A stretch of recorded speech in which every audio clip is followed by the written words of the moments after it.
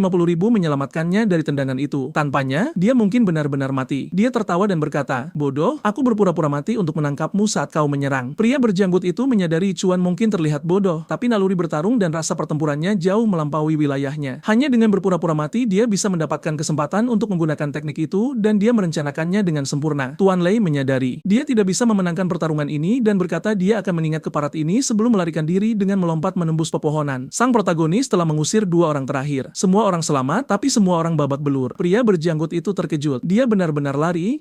Sang protagonis ambruk dan pria berjanggut itu bergegas menangkapnya. Wanita berstoking putih berlari mendekat menanyakan apakah mereka semua baik-baik saja. Tapi pria berjanggut itu menjawab, Nona Jiang, kau benar-benar punya mata yang luar biasa untuk bakat. Anak ini menyelamatkanku di saat kritis dan bahkan mengusir keparat itu. Lei menatap Yichuan yang pingsan. Dia berteriak, saudara, aku berhutang nyawaku padamu. Jia menamparnya, menyuruhnya berhenti bersikap seperti orang idiot. Tapi di dalam hatinya, dia terguncang. Bagaimana mungkin anak ini memaksa seseorang yang tidak bisa mereka kalahkan untuk melarikan diri, apalagi saat dia masih di peringkat awal dan baru saja bangkit. Saat itu, sebuah tangan bergerak di tanah. Itu Jian yang berpura-pura tidak tahu apa-apa. Palu itu menghantam ke depannya. Sekarang giliranmu. Dia mulai membuat alasan, mengatakan istrinya hamil, ibunya sakit, neneknya sekarat, dan anaknya bahkan belum lahir. Namun akan butuh bantuan. Dia ahli dalam alasan, tapi pria berjanggut itu memberitahunya untuk tidak khawatir. Dia akan mengurus istrinya setiap malam. Jian berteriak tidak dan menemui akhir yang tragis dengan kalimat itu. Setelah itu, pria berjanggut itu memberitahu Nona Jia mereka harus pergi dengan cepat sebelum ada penyergapan lagi. Dia bilang santai saja. Dia sudah mengirim sinyal suar dan aliansi akan segera tiba. Dia mengeluarkan 2 pil pemulihan kelas tinggi untuk para pria. Yichuan tahu masing-masing harganya 50.000. Aliansi ini jelas punya banyak uang. Mereka berdua meminumnya dan Yichuan teringat tendangan ke dadanya. Anehnya, dia bertanya kepada Nona Jiang tentang serangan sonik yang dia gunakan pada aliansi singa dan apakah dia bisa menggunakannya padanya juga. Dia bingung, bertanya apakah dia ingin dia menggunakan serangan gelombang suara padanya untuk berlatih. Dia setuju, menjelaskan bahwa langkah bayangan adalah keterampilan gulungan dan harus ditingkatkan melalui latihan. Itu satu-satunya keterampilan geraknya dan jika dia menghadapi ahli lain secara langsung lain kali, dia mungkin mati. Jiang ragu-ragu, mengatakan, Yichuan, kau membantuku banyak tapi wilayahku jauh di atas wilayahmu. Jika aku ceroboh, aku bisa membunuhmu. Dia memberitahunya untuk tidak khawatir dan bersiap. Dia setuju sementara pria berjanggut itu berpikir, anak ini luar biasa. Dia baru saja selamat dari pertarungan brutal dan sekarang ingin berlatih melawan seseorang di level yang absurd. Melawan musuh dia hanya menggunakan 3 gelombang, tetapi melawan Yichuan dia bersinar melepaskan nada seperti bintang yang tak terhitung jumlahnya. Serangan itu meluncur ke arah Yichuan dan dia mengaktifkan langkah bayangan, melompat ke samping seketika, tanpa persis seperti San Jinwoo, mengatakan dia bisa menerima lebih banyak dan dia harus menggunakan lebih banyak kekuatan. Dia merasa kesal, mengatakan keterampilan gelombang suara adalah keahliannya dan dia tidak bisa menghindari semuanya. Dia mengirim 5, lalu 6, 7, 8, 9, lalu 10 nada. Yichuan menghindari 1, menyelinap di antara 2, berguling di bawah yang lain dan meluncur melewati yang terakhir. Dia menarik busur dan melepaskan serangan bertubi-tubi. Pria berjanggut itu terkejut. Nona Jia menganggap ini terlalu serius. Yichuan bisa terluka, tapi Yichuan fokus, melompati, merunduk, menenun melalui 13, 14, 18, 19. Semakin dekat, satu serangan menghantam pedang dadanya dari belakang, memaksanya mundur mundur, dan dia tidak bisa menjangkaunya, tapi dia menikmatinya, mengatakan perasaan itu luar biasa. Sistem meningkatkan langkah bayangan ke level 2 sekarang pada kecepatan 40%. Jia menyiapkan serangan lagi, tapi pria berjanggut itu memintanya untuk menunggu. Tim sedang tiba. Anggota aliansi meminta maaf karena terlambat. Jia berkata, tidak apa-apa. Masalah, saatnya untuk kembali. Pria berjanggut itu membawa kaki monster itu. Tunggu, zoom in editor. Di mana stockingnya? Hei seniman, jangan pikir aku melewatkan detail itu. Yichuan dengan canggung berkata, kalian bisa pergi. Aku ada urusan yang harus diselesaikan. Jian setuju tapi menyuruhnya berhati-hati. Dan ketika dia kembali, dia harus datang ke aliansi 9 langit karena dia menyiapkan sesuatu yang baik untuknya. Dia melambai selamat tinggal dan berlari kembali menembus hutan mencari harta karun laba-laba. Dia menemukan kaki emas dan tertawa. Zirah emasnya hancur. Jadi kaki-kaki ini akan laku keras untuk membeli yang baru. Dia berharap wanita ular itu muncul, tetapi sebaliknya pemandangan berubah ke dia kembali ke rumah. Saat dia membuka pintu, seluruh tempat itu hancur. Dia menjatuhkan tasnya dengan terkejut, tapi ayahnya sangat kuat. Jadi, apa yang terjadi? Melihat bingkai yang rusak, dia tahu itu Lo Xing. Kemana keparat itu membawa keluarganya? Pemandangan berubah ke Qingchang, distrik distribusi kekayaan. Seorang penjaga memberitahunya, ini adalah properti pribadi. Dilarang. Masuk. Yichuan melepaskan auranya, menyuruhnya menyingkir. Para penjaga panik. Pemandangan berubah ke kolam tempat Jinglong menikmati hidup sementara si putra memegang pedang besar. Jinglong berkata, saat aku menemukan Yichuan, aku akan menghabisinya. Sebuah pintu tiba-tiba terbang masuk, menghancurkannya. Dia menghantam tanah, batuk darah, hampir mati, bertanya-tanya ledakan apa itu. Lu Jing berdiri, menuntut untuk tahu siapa yang menendang pintunya, dan kemudian dia melihat Yichuan menatapnya tajam, memancarkan kemarahan. Jing berkata, Yichuan, aku ingin membunuhmu, tapi anak buahku menghilang. Apakah itu kau? Yichuan menyuruhnya diam dan mengatakan di mana keluarganya. Sing tertawa, berkata, ketika seorang anak menyimpang dari jalan yang benar, orang tua harus membayar harganya, dan dia akan membalas dendam pada anak itu juga. Sesuatu terasa aneh. Jinglong melihat ayahnya kembali lebih awal setelah pergi menjemput orang tua Yichuan, dan dia terlihat takut. Jelas, ada orang lain yang terlibat. Yichuan mengatakan orang tuanya adalah skala baliknya. Sentuh mereka dan kau mati. Jing tertawa, tapi dipukul mulutnya dan dilempar ke dinding. Sang ayah terkejut bahwa aura itu berasal dari wilayah yang lebih tinggi. Apa yang terjadi? Untung saya baru saja maju. Akan mudah untuk menekan anak ini. Dia mengaktifkan Zira di sekitar tubuhnya, mengatakan bocah itu gila untuk menantangnya. Zira itu jelek sekali. Serius, Zira batu membunuh kelincahan, tapi memberikan 40% pertahanan terhadap pedang. Jinglong masih terjebak di bawah pintu. Bagaimana mungkin kau tidak bisa mengangkat pintu? Dia terus berbicara, berkata, kau memaksa ayahku menggunakan keahliannya, yang berarti kau sudah mati. Xing melayangkan pukulan. Yichuan memperhatikan telapak tangan itu, mengaktifkan langkah bayangan, menyelinap melewati kepalan tangan, muncul di belakangnya, memukul leher, tapi batu itu sulit dipotong, dan dia menerima tendangan berat lainnya ke dada, menghantam tanah. Xing berjalan mendekat berkata, anak bodoh, kau harus tahu kapan jalan di depan tidak bisa dilalui. Kau tidak bisa menembus pertahanan ini, dan satu pukulan akan membunuhmu. Tapi Yichuan masih berdiri karena kerusakan dari babi berkurang 65%. Orang lupa dia juga punya pertahanan yang kokoh. Xing bingung, itu adalah serangan kekuatan penuh langsung ke dada tanpa penjagaan. Sesuatu tidak masuk akal. Yichuan mengepalkan tinjunya dan berkata jika dia tidak bisa memotong Zira itu, dia akan menghancurkannya seperti ini. Xing merentangkan lengannya, menyuruhnya mencoba menghantamkan daging ke batu. Zira, tapi kemudian dia menyadari itulah yang diinginkan Yichuan. Yichuan melangkah masuk dan mendaratkan pukulan brutal ke perut. Kerusakan terhadap babi ditingkatkan sebesar 500%, Zira itu meledak. Xing panik bertanya mengapa tangannya seperti meriam. Yichuan tidak berhenti memukul. Rahangnya hancur, sisa Zira rontok, menjatuhkan beberapa gigi. Mengaktifkan ancaman bulan darah. Babi itu membeku dalam keterkejutan. Yichuan melepaskan rentetan pukulan sambil berteriak menanyakan di mana orang tuanya. Jinglong mulai panik, pada tingkat ini ayahnya akan mati. Dia ingin membantu, tapi tubuhnya gemetar. Kakinya tidak mau bergerak. Jika dia mencoba, dia akan mati. Dia ditekan oleh aura bulan darah. Yang bisa dia lakukan hanyalah memohon Yichuan berhenti. Yichuan menolak, mengatakan dia tidak akan berhenti sampai diberitahu di mana orang tuanya. Xing akhirnya menyerah, mengatakan dia pergi ke rumah untuk menagih jutaan miliknya. Tapi ketika dia tiba, 3 pria tinggi berbaju hitam sudah ada di dalam. Dia tidak tahu siapa mereka. Yichuan menyebutnya pembohong, tapi Xing terlihat tulus, memohon, berkata, ayah Yichuan sedang melawan mereka, tapi dia benar-benar tidak tahu siapa mereka. Kilas balik ke rumah. Xing tiba. Chuan sedang berbicara dengan pria berbaju hitam. Salah satu dari mereka menatapnya dengan satu tatapan. Chuan ambruk seketika tidak sadarkan diri. Yichuan berkata, ini tidak masuk akal. Bagaimana ini bisa dibuktikan? Xing berjuang bangkit, berkata, tunggu, saat aku pergi, aku menemukan surat ini yang ditinggalkan orang tuamu untukmu. Yichuan membukanya dan membaca. Yichuan, aku selalu ingin kita menjalani kehidupan biasa. Tapi ketika kau bilang kau melihat semua orang, sebagai babi, aku tahu takdir sedang bermain dengan kita, ibumu dan aku tidak bisa lagi tinggal di sisimu. Mulai sekarang, kau harus menempuh jalanmu sendiri. Kami percaya padamu karena kau selalu anak yang cerdas. Jangan mencoba menemukan kami. Kau belum cukup kuat dan kau tidak punya peluang melawan mereka. Selama kau hidup dengan bebas dan bahagia, itu cukup. Yichuan mulai menangis. Menyadari air matanya, dia mengenali tulisan tangan ayahnya. Itu tidak mungkin orang lain. Pemandangan berubah ke Chuan memberitahu istrinya untuk tidak takut. Bocah itu akan membangun jalannya sendiri jika dia punya kesempatan untuk mencapai puncak tertinggi. Yi. Kemudian sebagai ayahnya dia akan membangun jalan ke depan dan jika suatu hari sang putra mencapai puncak mereka akan bertemu lagi. Dia meninggalkan surat itu dan sekarang kembali ke masa kini. Yi Chuan berjalan pergi dari rumah. Jinglong memperhatikan dari belakang, pergi ke ayahnya dan bersumpah. Suatu hari dia akan membalas dendam padanya. Ayahnya membalas dengan tajam, mengatakan jika aku tidak bisa mengalahkan anak itu, apa yang kau pikir bisa kau lakukan? Tidak apa-apa. Aku akan membuatnya membayar sendiri. Dia mengambil ponselnya dan menelepon sepupunya. Keluarga ini selalu punya koneksi dan kali ini pria itu bersama dua wanita berbahaya. Xing berkata dia butuh bantuan karena seseorang hampir membunuhnya. Sepupunya bertanya siapa yang melakukannya. Xing menjawab seorang pembunuh babi bernama Yi Chuan. Sepupunya terdiam, pembunuh babi, lalu tertawa, mengatakan baiklah sepupu. Bersama-sama kita akan menghancurkan anak ini. Sementara itu, Yi Chuan ada di rumah memperbaiki foto orang tuanya. Mengatakan dia tidak tahu di mana mereka tapi dia akan menemukannya. Berjalan pergi. Dia tahu satu tatapan dari pria berbaju hitam itu membuatnya pingsan. Kekuatan mereka melampaui pemahaman. Mengapa orang tuaku terlibat dengan orang-orang seperti itu? Jika aku ingin menemukan mereka, aku harus menjadi lebih kuat. Dan jalan itu adalah aliansi 9 langit. Dia melewati bengkel Ironheart dan si tukang daging memanggil, "Hei nak, pedangnya masih berfungsi?" Yi Chuan berkata, "Ya." Pria itu bertanya, "Apa yang kau bawa?" Yi Chuan menjatuhkan kaki laba-laba emas ke tanah. Si tukang daging langsung mengenalinya. "Tunggu, benarkah itu yang kupikirkan?" Yi Chuan berkata, "Laba-laba racun emas." Pria itu terkejut berkata, "Ini sangat berharga. Dengan ini, aku bisa mempesona pedangmu." Yi Chuan bertanya bagaimana dia menjelaskan laba-laba itu memiliki sifat racun dan emas. Jika dia mengekstrak satu, dia bisa memurnikannya ke dalam pedang, memberikannya efek tambahan. Yi Chuan bertanya mengapa tidak keduanya. Tukang daging tertawa, menyuruhnya untuk terus bermimpi. Mengekstrak satu atribut saja sudah langka. Memurnikannya sangat sulit. Menambahkan yang kedua akan menghapus yang pertama. Jangan serakah. Pilih racun atau emas. Yi Chuan memilih emas karena itu akan terjual dengan harga lebih mahal. Tukang daging mengangguk, berkata, "Kau tidak sebodoh kelihatannya." Dia melemparkan emas ke dalam tungku. Itu mencair, mengalir terang. Emas cair mengalir ke atas pedang. Hantaman palu berbunyi dan beberapa menit kemudian pedang itu bersinar sepenuhnya emas. Tukang daging berkata, "Nah, kau beruntung. Jika orang lain meminta ini, harganya 500.000, tapi hari ini gratis." Yi Chuan berpikir, "Ya, terima kasih. Aku tidak tahu mengapa, tapi aku akan menerimanya." Saat dia merasakan pedang itu sekarang, titik kedua terasa sangat berat. Dia bertanya, "Hei, Tuan, pedangnya terlihat bagus, tapi apa efeknya?" Tukang daging menjelaskan, setiap pesona aktif setelah sejumlah serangan dan emas biasanya menciptakan serangan kritis. Yi Chuan berkata, "Wow, serangan kritis. Itu terdengar bagus. Dengan sistem, serangan kritis bertumpuk di atas serangan kritis seharusnya sangat kuat." Dia mencengkeram pedang erat-erat dan melepaskan combo tebasan, tapi tidak ada yang terjadi. Dan, dia merasa lelah tanpa efek yang terlihat. Kemudian sistem menunjukkan pesona berhasil. Dan sekarang setelah 9 tebasan, tebasan ke-10 selalu memberikan 200% kerusakan. Dan semakin cepat dipicu, semakin kuat serangan kritisnya dan semakin cepat ia aktif. Dia berterima kasih kepadanya, mengatakan, "Tuan, jika kau butuh bantuan, aku tidak akan menolak." Si tukang daging melambaikannya pergi, berkata, "Nah, itu sudah cukup. Sekarang, pergi. Aku sudah melakukan semua yang aku bisa untukmu. Aku tidak tahu apakah babi ini jujur atau licik. Mengapa dia melakukannya secara gratis? Aku tidak percaya siapapun di dunia ini." Segera, Yi Chuan tiba di apa yang tampak sebagai markas aliansi 9 langit. Sang kepala sekolah berdiri di sana bertanya, "Hei, Yi Chuan, apa yang kau lakukan di sini?" Yi Chuan bertanya hal yang sama dan kepala sekolah berkata, "Aku di sini untuk merekomendasikan beberapa siswa akademi ke aliansi. Kau tahu, setiap siswa yang bergabung dengan tempat ini membawa kehormatan besar bagi sekolah." Yi Chuan berkata, "Itu luar biasa. Tapi kepala sekolah meminta maaf, aku tidak bisa merekomendasikanmu karena kau tidak punya profesi tempur, dan mereka tidak benar-benar menerima siapapun tahun ini. Bahkan Ling Wan ditolak meskipun bakatnya luar biasa. Aliansi ini memiliki sangat bar yang tinggi. Jadi apa yang sedang kau lakukan di sini?" Yuan Li mengatakan, "Aku menggunakan gunung mereka untuk latihan beban." Pria tua itu menatapnya dengan pandangan meremehkan. "Sepertinya kau sudah mencapai batas pertumbuhan kelasmu, tapi itu tidak masalah. Menyerahlah dari pertarungan dan fokuslah beternak babi. Itu lebih cocok untukmu." Yi Chuan setuju sambil berkata, "Benar. Aku akan terus membunuh babi karena itu lebih baik bagiku." Saat Yi Chuan berjalan melewatinya, kepala sekolah merasakan sesuatu yang aneh. Berbalik dan bertanya pada Yi Chuan, "Di alam mana kau berada sekarang?" Yi Chuan menjawab sesuatu seperti, "Mendekati peringkat pendakian danau." Kepala sekolah tertegun. "Tunggu, kau tidak lagi berada di peringkat pemula. Ada yang salah." Bahkan Ling Win, yang tumbuh sangat cepat, masih berada di peringkat magang. Bahkan untuk kelas gaya hidup, naik level secepat ini tidak normal. Untuk itu terjadi, dia harus membunuh sekitar 100.000 babi. Anak ini sungguh luar biasa. Yi Chuan mencoba pergi, tetapi sekarang kepala sekolah bertanya apakah dia ingin bergabung dengan turnamen sekolah. Yi Chuan bingung bertanya turnamen apa itu, bukankah itu hanya untuk profesi tempur elit? Kepala sekolah dengan bersemangat mengatakannya, "Seseorang Seseorang di levelmu bisa memenuhi syarat karena ada slot terbuka. Jinglong terluka di suatu tempat dan tidak bisa berkompetisi. Yichuan memikirkan tinju di wajah. Kepala sekolah melanjutkan dengan mengatakan Ling Xuan dijamin menang. Tapi kau juga bisa tampil baik, terutama dalam kompetisi tim. Jika kau mendukungnya, mereka akhirnya bisa meningkatkan reputasi sekolah yang saat ini adalah yang terburuk. Mereka bahkan tidak ada di daftar kehormatan. Nyaris tidak mendapatkan hadiah partisipasi. Yichuan menyeka wajahnya dan bertanya, apa hubungannya ini denganku? Kepala sekolah meletakkan tangan di bahunya dan berkata, "Nak, jika kau berpartisipasi, aku jamin satu permintaan." Yichuan berpikir lalu berkata, "Aku ingin 500.000. Kepala sekolah setuju, berkata, "Jika kau mencapai 3 besar, itu tidak masalah." Berpikir 3 besar tidak mungkin karena mereka bahkan tidak memiliki tim tempur yang lengkap, jadi dia tidak perlu membayar. Yichuan menambahkan dia juga ingin item penyimpanan spiritual. Kepala sekolah menyebutnya serakah, mengatakan itu termasuk di antara hadiah utama. Yichuan berkata, "Lupakan saja. Kalau begitu aku tidak akan berpartisipasi." Kepala sekolah mencengkeram lengannya, berkata, "Tunggu, baiklah. Jika kau mencapai 3 besar, kau mendapatkan item itu juga." Yichuan berterima kasih padanya dan berjalan pergi. Sementara kepala sekolah pergi, "Yakin kau tidak perlu membayar apapun?" Di gerbang aliansi 9 langit, seorang penjaga berotot bertanya, "Hei Nak, apa yang kau lakukan di sini?" Yuan berkata, "Namaku Yuan. Aku di sini untuk menemui Nona Jiang." Dia tertawa, berkata seperti, "Kau punya janji temu dengan Nona Jiang." Lalu gerbang terbuka. Dia muncul dengan santai mengatakan dia sedang menunggunya. Mencengkeram lengannya dan berkata, "Yuan, aku menunggumu. Aku akan mengajakmu berkeliling aliansi." Penjaga itu tertegun, bertanya siapa anak ini. Saat mereka berjalan melalui halaman, dia menjelaskan Menara Selatan adalah perumahan. Menara Utara adalah untuk pelayanan. Menara Timur untuk makan. Barat Laut dan Barat adalah area latihan. Yuan terkesan, mengatakan tempat itu luar biasa. Dia menyuruhnya bergegas karena dia ingin mendaftarkannya. Tangan berat mendarat di bahunya. Itu pria berjanggut yang mengatakan dia merindukan anak itu dan akhirnya dia tiba. Dia mengatakan dia akan membawa Yewan ke sayap utara dengan ruang pijat. Dia akan menyukainya. Jia menamparnya dengan keras, jelas cemburu dan menyuruhnya untuk tidak mengganggu pikiran anak itu. Pria berjanggut itu berjalan pergi sambil mengatakan dia tidak mengerti kebutuhan pria. Mereka tiba di Menara Utara yang tiba-tiba terlihat ultramodern. Resepsionis bersetelan jas bertanya apakah Nona Jiang secara pribadi membawa orang ini. Jiang memerintahkannya untuk mengeluarkan kartu hitam untuk anak itu. Resepsionis ragu-ragu mengatakan kartu hitam adalah level tertinggi. Bisakah kita benar-benar memberikannya kepada pendatang baru? Jiang memerintahkannya untuk mematuhi dan dia meminta info Yuan sesaat setelah dia secara resmi menjadi anggota tingkat lanjut Aliansi 9 Langit. Yuan terkejut, bertanya mengapa aku mendapatkan kartu hitam. Jia menjelaskan, anggota mengandalkan poin kontribusi dan kau butuh setidaknya 1000 untuk satu. Dia mencatat, sepertinya langka. Dia berkata, karena aku secara pribadi merekrutmu, dan kau memberikan kontribusi besar dalam pertarungan itu, aku memutuskan kau pantas mendapatkannya. Dia menempel padanya, mengatakan dia bersemangat untuk apa yang bisa dia tawarkan. Meskipun dengan wajah babi itu, pesonanya menghilang seketika. Lalu pria berjanggut itu memotong pembicaraan dengan berkata, "Nona Jiang, aku perlu bicara denganmu." Sementara dia berdiri di sana dengan malu-malu, sang protagonis juga memerah. "Apa ini jika kau melihat seluruh dunia sebagai babi? Pada titik tertentu, kau mungkin berhenti peduli." Pria berjanggut itu mulai melemparkan tumpukan barang di Yichuan, berkata, "Ini adalah hadiahnya yang disiapkan khusus oleh Jiang, jauh lebih mewah daripada apa yang didapat orang lain saat bergabung." Yichuan merasa canggung dan berterima kasih pada mereka. Dia kemudian mengatakan dia akan membawanya ke area perumahan, tetapi mereka berada di zona bawah, yang terasa aneh karena dia bilang area perumahan ada di Menara Selatan dan tepat di depan mereka ada pemandian air panas yang aneh. Dia mengatakan dia terluka dalam pertempuran terakhir, kan? Jadi, bagaimana kalau membiarkan tubuhnya pulih dan dia sudah siap untuk mandi? Yichuan tidak peduli sama sekali, melepas bajunya dan melangkah ke mata air. Dia merasakan sesuatu, bergerak lebih dekat, mengatakan dia punya luka baru. Apa yang terjadi tadi malam? Dia tenggelam lebih dalam ke air, mengatakan dia mengalami kecelakaan dan dia tidak perlu khawatir. Tapi Jian terus berbicara, mengatakan dia benar-benar harus berterima kasih padanya. Jika dia tidak ada di sana, mereka pasti sudah dirampok. Monyet itu kalah dan pria berjanggut itu mungkin sudah mati. Pesonanya jelas tidak berhasil karena Yuan berpikir jika dia ingin berterima kasih padaku, dia harus menjauh dariku. Dia menyuruhnya membuka kotak. Di dalamnya ada item kultivasi yang akan membuat mata air itu semakin kuat. Dia membukanya dan menemukan pil hitam aneh. Dia menyuruhnya memakannya, mengatakan itu akan membuatnya lebih kuat, lebih tangguh, dan lebih cepat. Dia tidak tahu apa itu sementara dia berpikir deskripsi itu terdengar persis seperti afrodisiak babi. Tunggu, apa ini? Dia menjulurkan lidahnya mengatakan dia akan mengerti setelah dia memakannya. Yichuan memasukkannya ke dalam mulutnya, mengatakan rasanya enak, tetapi langsung merasakan sesuatu. Seluruh tempat berubah menjadi ungu. Auranya mengembang dan dia bertanya apa yang sedang terjadi. Dia menjelaskan, itu adalah pil yang hanya disuling oleh alkemis top aliansi. Satu dibuat setiap 6 bulan. Itu secara permanen memperkuat tubuh dan konstitusi, meningkatkan atribut secara besar-besaran. Yichuan tertegun karena itu benar-benar memberinya 20 poin untuk setiap statistik. Apakah itu bukan afrodisia? Apa yang baru saja terjadi pada saat yang sama dia membuka gulungan yang memberikan pasif bel emas selalu aktif dan memblokir satu serangan fatal setelah pecah. Itu tidak bisa aktif lagi selama 12 jam. Item itu memudar saat prasasti muncul di tubuhnya. Jiang, yang tadinya merah muda sekarang berpakaian putih, mengatakan karena baju besi emasnya dihancurkan dalam pertarungan terakhir, ini adalah kompensasi. Ichuan bingung, mengatakan dia terlalu murah hati. Dia tidak tahu bagaimana dia bisa membalasnya. Dia berdiri di samping, berpose, mengatakan, dibutuhkan setidaknya setengah bulan untuk menempa baju besi itu. Saat waktunya tiba, dia juga harus pergi bersama mereka. Tantangan, Raja Pedang Api, Ichuan, setuju, tetapi bertanya berapa banyak orang yang mereka miliki dan apa peluang suksesnya. Dia berkata, saat ini, kurang dari 10%. Dia berkata, itu tidak masuk akal. Mengapa melakukannya kalau begitu? Apakah semua orang ingin mati? Dan juga dia bukan pemimpinnya. Jadi mengapa mengambil risiko sebesar itu? Dia mengatakan justru karena dia adalah putri dari kepala aliansi. Dia harus pergi secara pribadi. Dia tidak ingin hidup selamanya di bawah bayang-bayang ayahnya dan itulah mengapa dia memilih untuk mengambil risiko ini. Semua orang di aliansi mengatakan itu. Tragis. Pemimpin hanya memiliki satu putri yang bodoh dan memalukan dan tidak layak memimpin. Yuan ingat Giaowan mengejeknya lemah dan bodoh dan sekarang dia mengerti bahkan sebagai putri pemimpin. Orang-orang masih meragukannya. Dia bertanya apakah dia takut. Dia mengatakan orang tuanya mengajarinya bahwa jika kau menjanjikan sesuatu, kau harus menepatinya. Dia menyipitkan mata mengatakan dia anak yang baik dan itu. Sayang dia masih perjaka. Dia bergerak lebih dekat menempel padanya mengatakan jika mereka mati mungkin dia tidak boleh mati dengan penyesalan. Dia mendorongnya menjauh mengatakan dia peduli. Hari ini bukan hari dia mati. Dia memiliki terlalu banyak hal penting untuk dilakukan. Dia berdiri di sana tertegun karena dia benar-benar didorong. Ichuan membuka pintu dan pria berjanggut itu berdiri di sana mendengarkan. Jiang bertanya, apa yang dilakukan Paman Chien di sana? Malu, dia berkata tidak ada. Aku hanya ingin menggunakan mata air juga untuk menyembuhkan luka-lukaku. Yuan menghentikannya, berkata, tunggu, Paman, ada permintaan. Bisakah kau menjadi mitra latihanku? Chien berbinar mengatakan, itu pintar. Ayo berlatih bersama dan menjadi lebih kuat. Saat dia pergi, Jiang bersemangat, mengatakan dia akhirnya membuat taruhan yang sempurna. Anak ini memiliki potensi tak terbatas. Adegan beralih ke tempat latihan timur menghadapi Chien. Ichuan tahu hanya dengan menjadi lebih kuat. Bisakah dia melihat orang tuanya lagi? Dia meminta mereka untuk bertahan sedikit lebih lama. Dia menghunus pedangnya yang terpesona. Memberitahu Chien dia tidak akan menahan diri. Chien mencengkeram palunya berkata, sempurna. Aku juga akan menganggap ini serius. Ichuan saling menatap dan 9 hari berlalu. Gadis bercelana pendek tinggi itu menonton, tertegun. Keduanya tampak kesurupan, tetapi dia menyadari dia bisa mengandalkan keduanya. Ichuan meluncurkan urutan tebasan. Kon memblokir, tetapi menyadari dia harus bergerak lebih cepat. Senjatanya mulai bengkok. Dia melihat celah, mengayun dari samping, tetapi Ichuan melompat, mengaktifkan bintang jatuh yang diberkati. Mereka bertabrakan di udara. Palu itu meretakkan pertahanan bel emas, tetapi Ichuan menekan ke depan, memukul jatuh Chien yang bersiap. Pedang itu hampir mematahkan palunya. Pertarungan itu bahkan lebih baik daripada pertempuran hutan. Semua orang di aliansi terkejut. Anak ini baru saja tiba dan bertarung melawan Chien secara seimbang. Bagaimana ini mungkin? Chien memblokir, tetapi area punggungnya hancur. Palunya benar-benar retak. Dia tertawa, mengatakan cukup dia tidak bisa bermain lagi. Dia butuh senjata baru. Ichuan meminta maaf, mengatakan dengan sedih, dompetnya kosong. Dia tidak bisa membayar. Jiang memanggil mereka dari jauh, menyuruh mereka datang makan. Saat dia berjalan dengan celana pendek besar, semua orang menatap. Chien bergumam bahwa senjata spiritual terkuatnya dihancurkan dan ada sesuatu yang sangat salah dengan anak ini. Yuan bertanya-tanya makanan lezat apa yang dia bawa hari ini dan sekarang dia memiliki 140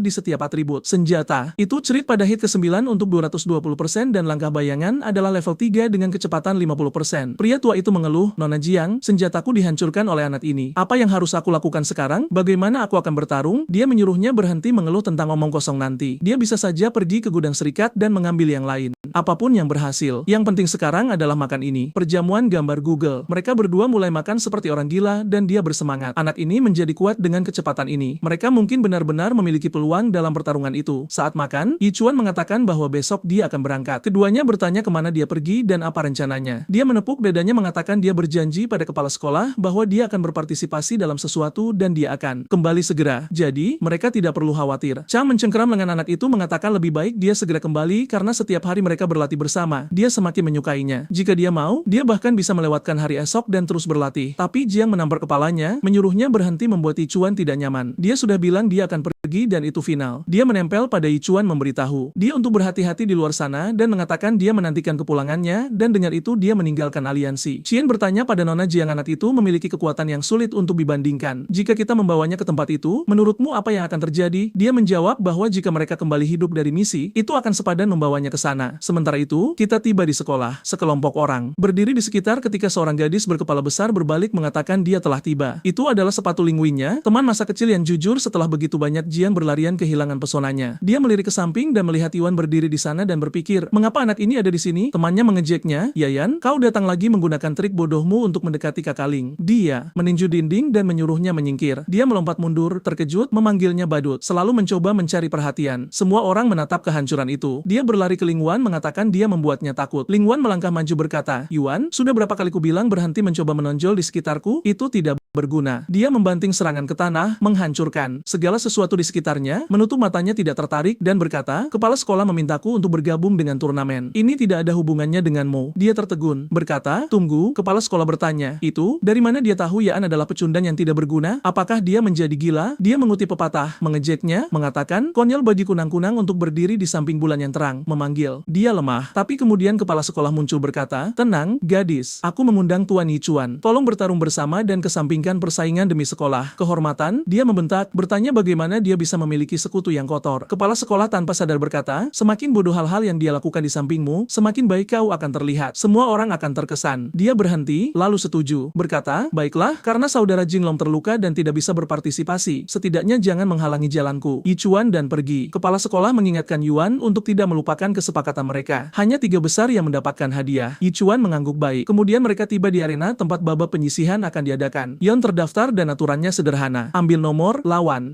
yang sesuai. Jika kau menang, kau tetap tinggal dan menantang yang berikutnya. Pada akhirnya, peringkat diputuskan oleh total kemenangan di 4 besar terakhir, masuk ke babak final. Siswa dari sekolah yang sama tidak akan bertarung satu sama lain. Seseorang mendesah lega, setidaknya aku tidak akan melawan kakak Ling Xuan. Kepala sekolah menambahkan, pecundang mendapat 1 kesempatan lagi untuk menantang orang lain, tetapi 2 kekalahan. Berarti eliminasi. Seorang gadis berpakaian polos mengatakan jangan khawatir. Ling Xuan sudah mengamankan kemenangan sambil menatap Yichuan mengatakan akan lucu melihatnya mempermalukan dirinya sendiri di stadion sebesar ini. Sekarang kita berada di stadion dengan lampu yang menyala seperti matahari dan idola. Menyambut semua orang tahun ini. Beberapa sekolah dari Qingchang hingga Lingyun berpartisipasi. Ini akan menentukan banyak masa depan. Penonton utama adalah guru, elit akademi, dan yang di sebelah kanan menarik perhatianku. Ling Wing berpikir dia sudah dipilih oleh Akademi Harta Karun Surgawi. Yang dia butuhkan hanyalah tidak mengecewakan mereka. Idola itu mengumumkan babak pertama dimulai pertandingan pertama. Yichuan pembantai babi versus Luka Ai pembudidaya tombak guntur bayangan. Seluruh stadion meletus dalam kemarahan. Orang-orang berteriak, mengapa ada tukang daging di arena 4? Seorang wanita tua berkata, ini tidak dianggap serius. Guru berbisik, ini pertama kalinya sekolah mengirim pesaing profesi gaya hidup, Qingchang pasti putus asa. Satu guru wanita membelanya, mengatakan, Profesor Qin seharusnya tidak mengatakan itu, dia baru saja merekrut orang yang sangat berbakat dari Qingchang. Qin tertawa mengatakan sekolah adalah campuran ikan dan naga NTH. Dibandingkan dengan yang KAI yang asli di mana semua orang adalah elit, direktur berkeringat dingin, berdoa, Yichuan tidak mempermalukan mereka di arena. Lu KAI berterima kasih pada Yichuan berkata, terima kasih, men. Aku tidak menyangka kemenangan gratis. Aku akan mentraktirmu barbecue setelah Yei. Yichuan tersenyum dan berkata, terima kasih. Kau tampak seperti orang baik. Hakim mengangkat tangannya untuk pertandingan pertama dimulai. Direktur sekolah Xiaxuin mengejek Qing Cheng bertanya apakah mereka kehabisan orang sehingga mengirim tukang daging. Dia menambahkan dia merasakan sesuatu yang berbeda tentang auranya. Chong Wei tua tertawa, berkata, ya, auranya berbeda. Semua orang punya profesi tempur. Sementara dia punya profesi gaya hidup. Kepala sekolah berkeringat, memohon Yichuan untuk tidak mengecewakannya. Lu Kai memamerkan serangan tombak guntur miliknya, memukau penonton, membuat dia mencapai peringkat magang 8, dan pertarungan akan mudah, jadi dia akan sedikit menghibur penonton. Yuan mengangguk dan berkata, wow, keterampilan tombakmu sangat keren. Dan Hakim meletakkan tangan di bahu pria itu, menyuruhnya berhenti pamer dan mulai bertarung. Pria itu menenangkan diri, minta maaf pada Yuan, dan berkata, ini akan berakhir cepat. Dia menusuk dengan keras, hampir mengenai wajah Yichuan. Tapi Yichuan hanya menghindar. Jujur saja, kau mencoba membunuhnya, jadi kau mendapatkan apa yang akan terjadi selanjutnya. Satu pukulan tepat ke rahang. Bun, separuh rahang hilang, gigi terbang, tubuh hancur ke tanah. Selesai, Hakim mengumumkan, Yichuan menang. Dan penonton membeku, benar-benar bingung. Kepala sekolah berseru, bagaimana menurutmu? Hah, ini tukang daging babiku, tapi dia tingkat dewa. Dia pasti tidak akan kuat di masa depan, yang tak bagaimana terdengar seperti pujian dan penghinaan sekaligus, tapi saat ini dia bisa menghancurkan orang biasa. Aku sudah benci pria ini juga. Yang lain berkeringat, mengatakan, ya, dia benar-benar tidak normal. Profesor Qin terlihat tertegun, mengatakan, tunggu, dia tukang daging. Sayang sekali jika dia punya profesi tempur. Dia akan menjadi tingkat atas. Dia memutar ulang pertarungan di kepalanya. Gerakannya halus seperti air. Tombak terlihat lambat, dan pukulannya bahkan tidak menggunakan 10% kekuatan, bahkan tanpa profesi tempur. Anak ini berbahaya. Profesor wanita itu ingat Ling Wan mengeluh tentang beberapa Yichuan yang mengganggunya. Jadi ini dia. Dia mendemus dan berkata, sepanjang sejarah, banyak yang mencoba menentang takdir dengan profesi gaya hidup dan semuanya gagal. Dia hanya idiot yang mengira dia berarti. Profesor Qin tidak perlu khawatir tentang dia. Selamat, kau baru saja kehilangan semua pesonamu. Sekarang aku ingin Yichuan mempermalukan seluruh sekolah itu. Pertarungan berikutnya, Xia penyihir awan api versus anak kita. Pria itu masuk dengan api menari di tangannya menanyakan apa yang direncanakan Yichuan. Yichuan hanya menatap terpesona bertanya bagaimana tangannya tidak terbakar. Itu luar biasa. Pria itu membentak, menyuruhnya berhenti bersikap bodoh. Dia tidak tahu seberapa berbahaya api ini. Di tribun, Chong Wei tertawa, berkata, Jiao tua, sepertinya lelucon berakhir di sini. Muridku peringkat magang 9. Dengan kelas sihir yang luar biasa. Direktur Jiao dengan tenang menjawab, Yuan sudah di atas itu. Dia bahkan tidak berada di peringkat magang lagi. Chong Wei menyebutnya tidak mungkin sampai dia melihat kembali ke arena dan menyadari muridnya sendiri sudah tidak sadarkan diri dan dia bahkan tidak melihat apa yang terjadi. Sesuatu yang sangat salah. Bagaimana Yichuan bisa bangkit tahun ini? Sementara itu, Ling Xuan dengan santai menghancurkan lawannya di arena lain. Xiao bergumam dengan kecepatan ini. Qing Chang akan mengamankan setidaknya 2 di 3 besar tahun ini akan bagus. Ling Wen melirik ke samping berkata, Yuan, kau benar-benar beruntung menghadapi orang-orang tidak berguna ini dan lebih beruntung lagi aku tidak diizinkan untuk mengakhirimu. Xuan memotong menyuruh Xiao untuk tidak merayakannya dulu. Lihat apa yang baru saja terjadi. Penyihirnya akan menghadapi Ling Wan, seorang gadis kecil, berjalan ke arena, meminta kakak perempuan untuk tidak terlalu keras. Ling Wan dengan dingin menyuruhnya untuk tidak mengharapkan kebaikan hanya karena dia masih kecil. Xiao mempertanyakan apakah ini diperbolehkan. Dia tidak terlihat seperti 18